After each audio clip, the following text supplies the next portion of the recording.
Assalamualaikum warahmatullahi wabarakatuh guys, come back in with me di channel Creative Idea. Oke guys, kali ini kita akan menepati sebuah janji yang pernah kita buat di video sebelumnya ya. Saya pernah unboxing VR Shinecon Virtual Reality Glasses, dan sekarang video reviewnya. Seperti apa sih setelah pemakaian yang cukup lama dari menggunakan VR Shinecon ini? Apa saja kekurangan dan kelebihannya?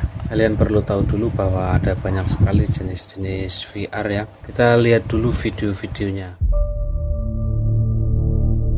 VR glasses atau kacamata virtual reality sekarang ini tengah menjadi tren baru di dunia pergadgetan. Pasalnya seiring berkembangnya zaman, layaknya handphone yang berubah menjadi smartphone. Berubah dengan VR glasses yang telah berevolusi dari kacamata 3 dimensi menjadi kacamata virtual reality atau kacamata dengan gambaran yang nyata. Sampai sekarang ini telah banyak jenis-jenis VR, mulai dari yang low budget sampai yang high level. Dan mari kita rangkum beberapa jenis-jenis VR yang telah dikembangkan sampai sejauh ini. Entry level mobile VR ini adalah perangkat virtual reality yang harganya murah. Tidak ada komponen elektronik di dalamnya, dan dalam menggunakannya kalian memerlukan sebuah smartphone. Contoh yang paling populer untuk jenis kacamata VR ini adalah Google Cardboard dan beberapa kacamata virtual reality untuk smartphone lainnya. Harganya sangat murah karena cara kerjanya juga sangat simpel dan biasanya terbuat dari kertas, karton tebal, ataupun plastik saja. Entry level mobile VR ini biasanya digunakan pada smartphone berukuran layar 4 hingga 5 inch ke atas. Kalian bisa bermain game virtual reality berbasis smartphone Android hingga melihat foto dan video 360 derajat.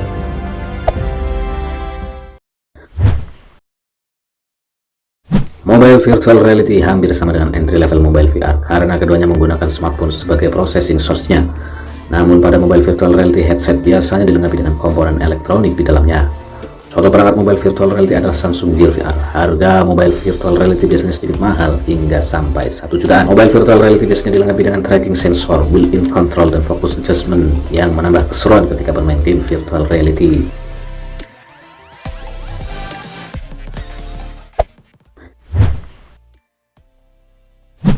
Naik satu tingkat, dan sekarang kita akan membahas high level virtual reality. Perangkat VR ini berbeda dengan mobile virtual reality headset karena kita harus menggunakan sebuah komputer atau perangkat game konsol untuk bisa menggunakan high level virtual reality headset. Contoh perangkat VR yang termasuk dalam golongan high level virtual reality adalah Oculus Rift dan HTC Vive, di mana keduanya menggunakan komputer sebagai processing source-nya.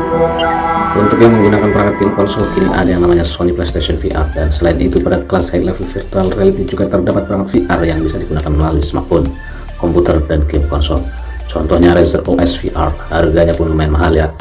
Sebuah perangkat VR berkelas tinggi biasanya dijual mulai dari 1 jutaan rupiah hingga belasan juta rupiah. Meskipun harganya mahal, namun sensasi yang diberikan ketika menggunakan perangkat high level virtual reality ini sangat mengagumkan jika dibandingkan dengan perangkat VR berbasis smartphone. Seperti namanya, virtual mobile theater adalah perangkat VR headset, namun bukan untuk bermain game ya, melainkan untuk memberikan sensasi yang mengagumkan pada pengguna saat menonton film dengan menggunakan perangkat virtual mobile theater. Perangkat VR berjenis ini belum banyak yang memproduksi, namun beberapa sudah ada yang dijual, salah satunya Sony HMC T1 dengan harga 9 jutaan. Virtual mobile theater membutuhkan processing source berupa komputer atau smartphone. Dengan menggunakan perangkat sejenis ini, maka film yang kalian tonton akan terasa seperti teater sungguhan dengan layar yang besar dan suara yang stereo.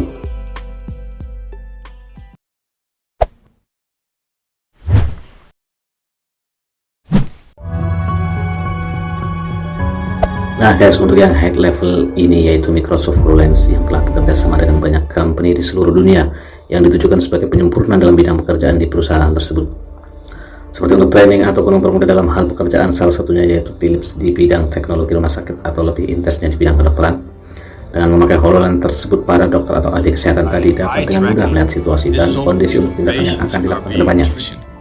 For complex procedures with one of our through the body through incisions no larger than a pencil point. We're relying solely on our ultimate between Selain kerjasama dengan Philips, Microsoft HoloLens juga kerjasama dengan banyak perusahaan di bidang teknologi lainnya, yang tujuannya yakni sebagai alat bantu untuk mempermudah kinerja ataupun suatu riset di dalam bidang pekerjaan itu tadi, ataupun sebagai alat virtual reality yang digabungkan dengan augmented reality sehingga apa yang ada di dunia nyata dan di dunia maya seolah-olah bergabung menjadi satu, dan itu benar-benar menjadi satu dalam satu pandangan mata.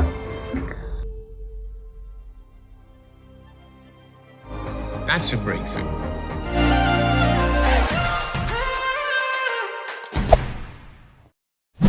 Oke, langsung saja kita simak reviewnya. VR Zencon ini mempunyai banyak keunggulan ya. Jadi untuk build quality-nya VR Zencon ini cukup bagus ya, plastiknya yang berkualitas. Di sini dia menggunakan magnet ini ya.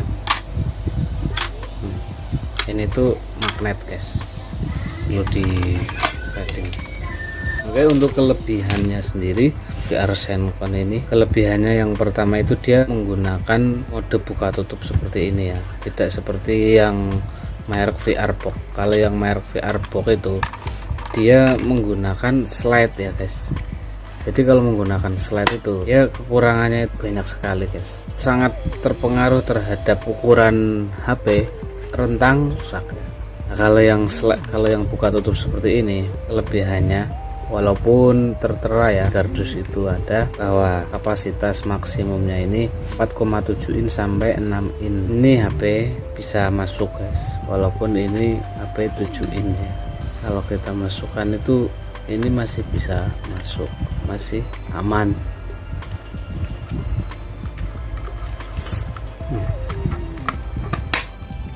Dia walaupun HP hampir 7 in, dia masih muat guys.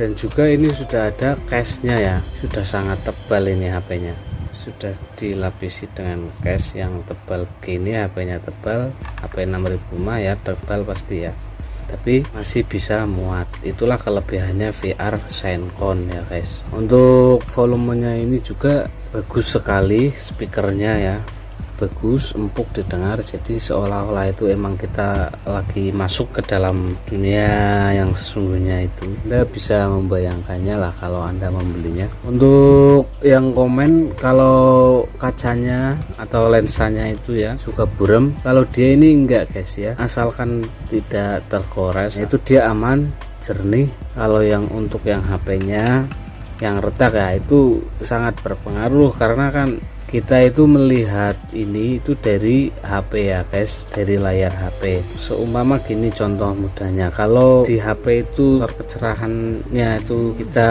bikin redup ya, otomatis nanti untuk gambarnya di sini juga redup.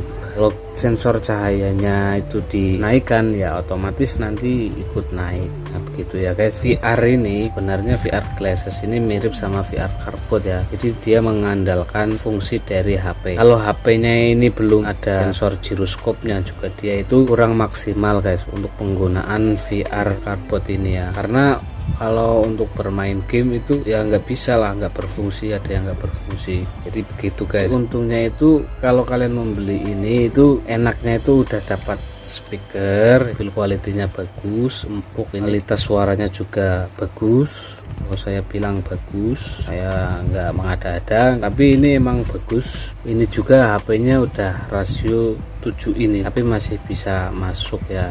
Jadi keunggulannya itu. Setelah pemakaian lama ini juga rasanya cukup bagus guys, walaupun dari plastik ya lumayan awet lah, walaupun ini sudah sering dipakai oleh teman-teman, ini masih bagus. Untuk kelas mid rank ya ini masih worth it daripada yang merek VR Box itu guys.